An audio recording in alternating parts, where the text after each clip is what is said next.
Mahkamah Internasional baru merampungkan rapat dengar pendapat soal kebijakan Israel di wilayah-wilayah Palestina, di mana Menlu Retno Marsudi juga menyampaikan opini dari Indonesia.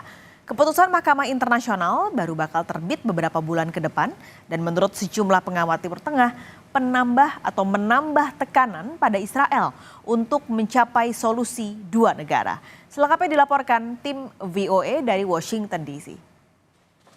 Kepada 15 hakim Mahkamah Internasional, Menteri Luar Negeri Indonesia Retno Marsudi mengatakan, pendudukan Israel di wilayah-wilayah Palestina adalah tindakan melanggar hukum. Israel must cease completely, unconditionally, and immediately all of its unlawful action and policies in the occupied Palestinian territory.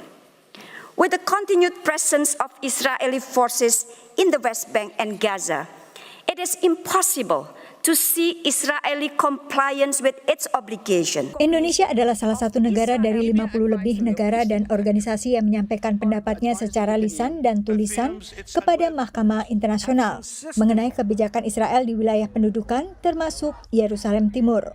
Amerika Serikat juga hadir langsung dan mendesak Mahkamah Internasional mempertimbangkan juga keamanan Israel. The court should not find that Israel is legally obligated to immediately and unconditionally withdraw from occupied territory.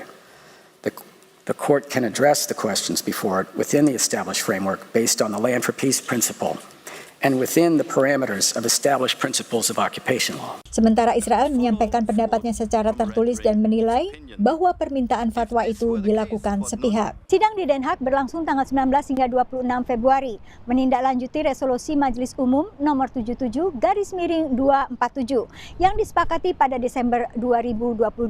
Sidang ini telah diminta jauh sebelum serangan Hamas dan serangan balasan Israel pada 7 Oktober tahun lalu, tapi mendapat urgensi baru dengan konflik di Gaza saat ini. Menurut analis yang juga mantan pelapor HAM PBB untuk wilayah-wilayah Palestina, fatwa bisa mengklarifikasi status wilayah yang diduduki. Think of this, the American occupation of Japan, 8 to 10 years.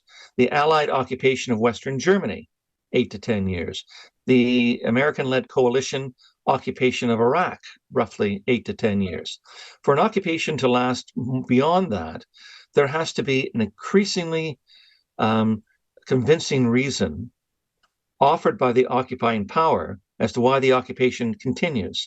And if the occupying power cannot offer that reason that's consistent with international law, then the occupation would be deemed to be illegal. Sementara diplomat Indonesia yang juga pernah menjadi pelapor HAM PBB untuk wilayah-wilayah Palestina juga kembali menekankan pentingnya solusi dua negara. Jadi dulu tahun 47 itu sudah ada usaha untuk bagaimana mengatasi masalah ini agar sudah selesai. Nah dulu kan dibikin ada two-state solution and then one authority, international authority yang handle masalah Yerusalem.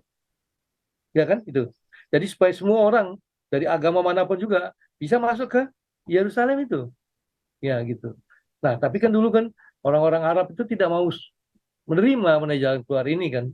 Ya dia kemudian terjadi peperangan tahun 48, terjadi macam-macam lah ya. Penolakan saat ini justru datang dari Israel yang tak yakin dengan jaminan keamanan bila negara Palestina berdiri. Dari Washington DC, Yuni Salim dan tim VOA.